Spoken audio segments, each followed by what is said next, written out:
Bismillahirrahmanirrahim. Assalamualaikum warahmatullahi wabarakatuh. Sebelum memulai pembelajaran hari ini, mari sama-sama kita berdoa. Semoga apa yang kita pelajari dapat bermanfaat untuk kita semua dan kalian selalu diberikan kemudahan oleh Allah Subhanahu wa Ta'ala.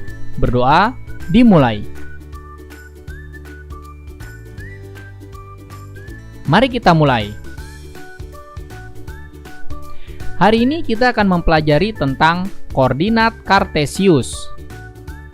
Apa itu koordinat Kartesius? Ya, dalam matematika, sistem koordinat Kartesius digunakan untuk menentukan tiap titik dalam bidang menggunakan dua bilangan yang disebut koordinat X atau absis dan koordinat Y atau ordinat dari titik tersebut. Perhatikan contoh berikut ini, Ini adalah koordinat X atau absis dan ini merupakan koordinat Y atau yang disebut ordinat. Dalam membaca titik, nanti selalu kita awali dari koordinat X baru Y.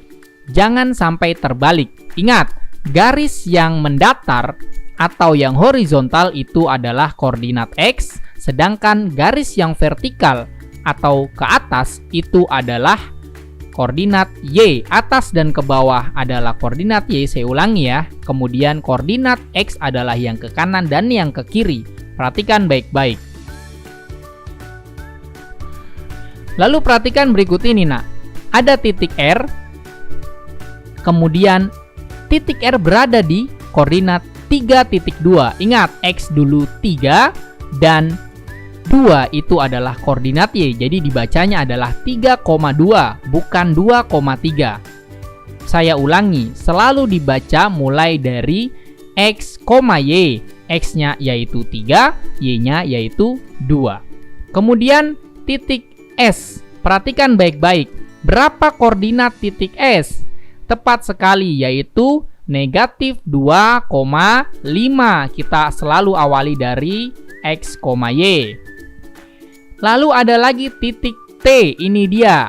Kita awali dari koordinat X-nya dulu. Koordinat X-nya berapa, Negatif 4. Koordinat Y-nya negatif 3. Maka titik T berada di koordinat negatif 4, negatif 3. Dan yang terakhir adalah titik U. Perhatikan ini dia. Koordinat X-nya berapa, 6. Koordinat Y-nya negatif 4. Maka kita baca X, Y, yaitu 6, negatif 4. Jadi titik U berada di titik koordinat 6, negatif 4. Selanjutnya perhatikan contoh berikut ini. Ini merupakan koordinat K berada di 1,0. Mengapa demikian 1,0? Ingat, X-nya berada di 1. Lalu Y-nya tidak ada. Ya sudah, Y-nya itu berada di garis atau koordinat 0. Sedangkan ini L, X-nya ada tidak? Tidak, yaitu X-nya 0, berarti 0, Y-nya berapa, di situ? 4, maka titik L berada di koordinat 0,4. Selanjutnya yaitu titik M. Ada berapa X-nya? Ada di titik X? Ya, ada. Ada di titik koordinat X berapa, Negatif 5. Adakah Y-nya? Tidak ada. Ya sudah, 0, berarti dibacanya X, Y, yaitu titik M negatif 5,0. Dan yang terakhir, titik N. Adakah koordinat X-nya? Tidak ada. Koordinat Y-nya negatif 2. Jadi dibacanya adalah X, Y. X-nya 0, Y-nya negatif 2. Maka titik N berada di koordinat 0, negatif 2. Paham ya, Berikutnya perhatikan ini dia, Ada titik P, selanjutnya ada titik S, ada titik R, dan ada titik Q. Jika titik PQRS dihubungkan, maka bangun datar yang terbentuk adalah berapa? Kita tentukan dulu. Berapa titik P di sini? 2,5. Ingat, di 2X dan Y-nya adalah 5. Selanjutnya adalah negatif 1,5. S itu titiknya, lalu R berada di titik negatif 1,2, perhatikan, Lalu Q berada di titik 2,2. Selanjutnya kita hubungkan antara keempat titik tersebut. 1, 2 sisinya, 3 sisi, dan 4 sisi. Berbentuk apa ini, nak? Berbentuk persegi. Mengapa saya katakan persegi, bukan persegi panjang? Kita lihat titik antara P ke S, lalu P ke Q, S ke R, dan juga R ke Q. Dari P ke Q dulu, ada berapa kotak, nak? Ada 3 kotak. Q ke R, ada berapa kotak juga jaraknya? 3 kotak. R ke S pun sama 3 kotak. S ke P pun sama 3 kotak. Maka sisi-sisinya atau keempat sisinya sama, yaitu persegi. Paham ya, nak? Selanjutnya kita ke contoh berikutnya. Ada titik H, I, J, dan K. Kita baca pertanyaannya. Jika titik H, I, J, K dihubungkan, maka bangun datar yang terbentuk adalah A. Jajar genjang, B. Persegi panjang, C. Trapesium siku-siku, atau D. Trapesium sama kaki. Kita tentukan dulu titik-titiknya. Titik H berada di negatif 3,6, titik I berada di 2,6, J berada di 3,1, K berada di negatif 4,1. Lalu kita hubungkan antara keempat garis tersebut. Ini dia garisnya. Dari sini sudah bisa kita lihat. Apakah ini bentuk jajar genjang? Bukan. Apakah ini persegi panjang? Juga bukan. Apakah ini trapesium siku-siku? Adakah siku-sikunya, nak? Tidak ada.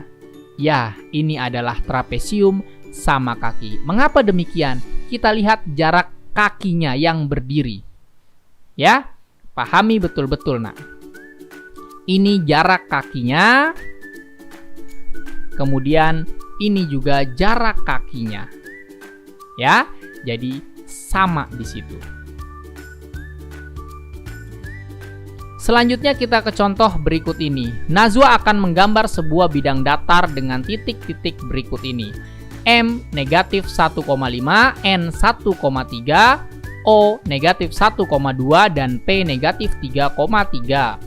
Jika titik MNOP yang digambar Najwa dihubungkan, maka bangun datar yang akan terbentuk adalah belah ketupat, persegi panjang, layang-layang, atau segitiga siku-siku. Perhatikan ini dia, kita gambar dulu. Titik M, negatif 1,5, ini dia titiknya berada di sini berarti ya, nak. Jangan salah menempatkan titiknya. N 1,3. O negatif 1,2 dan P negatif 3,3. Sudah tepatkah? Coba kita koreksi lagi. Ya, ini semua sudah tepat. Lalu kita hubungkan 2 sisinya, 3 sisinya, dan 4 sisinya. Apakah ini berbentuk belah ketupat? Tidak. Kenapa tidak? Karena diagonalnya tidak sama dan sisinya juga tidak sama. Persegi panjang juga bukan. Apakah ini sebuah layang-layang? Ya, tepat sekali, ini sebuah layang-layang. Apakah ini segitiga siku-siku? Tidak, berarti ini merupakan sebuah bangun datar yang berbentuk layang-layang. Jadi Najwa menggambar bidang datar berbentuk layang-layang. Lalu berikutnya, ada titik A, B, C, dan D. Jika titik A, B, C, D dihubungkan, maka membentuk jajar genjang. Maka titik D berada di mana? Titik D-nya belum kita ketahui. Pilihannya adalah A negatif 3,1, B negatif 4, negatif 3, C negatif 4, negatif 2, dan D negatif 3, negatif 3. Di mana titik D-nya yang tepat? Coba kita taruh letakkan per jawaban. Yang pertama, negatif 3, negatif 1. Perhatikan baik-baik ya, nak. Di sini negatif 3, negatif 1. Apakah jika kita hubungkan terbentuk jajar genjang nanti? Belum atau bukan? Yang B, negatif 4, negatif 3. Apakah di sini jika kita hubungkan nanti, apakah berbentuk jajar genjang? Ya, bisa jadi. Lalu kita hubungkan lagi, coba yang C, negatif 4, negatif 2. Ada di sini, nak. Jika kita hubungkan, apakah berbentuk jajar genjang? Ya, nanti terbentuk namun miring, kurang tepat. Dan yang terakhir yang D, negatif 3, negatif 3. Apakah akan membentuk nantinya? Iya, namun kurang tepat. Jadi yang tepat itu adalah yang B, negatif 4, negatif 3. Lihat antara jaraknya. Ini dia, kita hubungkan. 1, sisi 2, sisi 3, dan sisi 4. Coba kita perhatikan. Ini ada garis lurus, kemudian ke kiri 2, 1, lalu 2.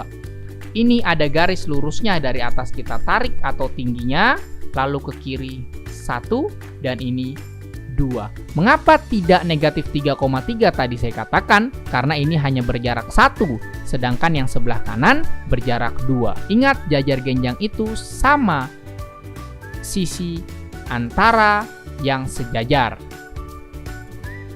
Jelas ya, Nak?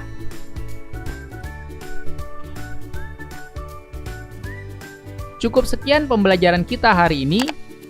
Mohon maaf bila ada kesalahan. Apabila tayangan ini kalian rasa bermanfaat, silakan bagikan kepada orang lain karena berbagi ilmu adalah pahala. Tetap jaga kesehatan. Wassalamualaikum warahmatullahi wabarakatuh.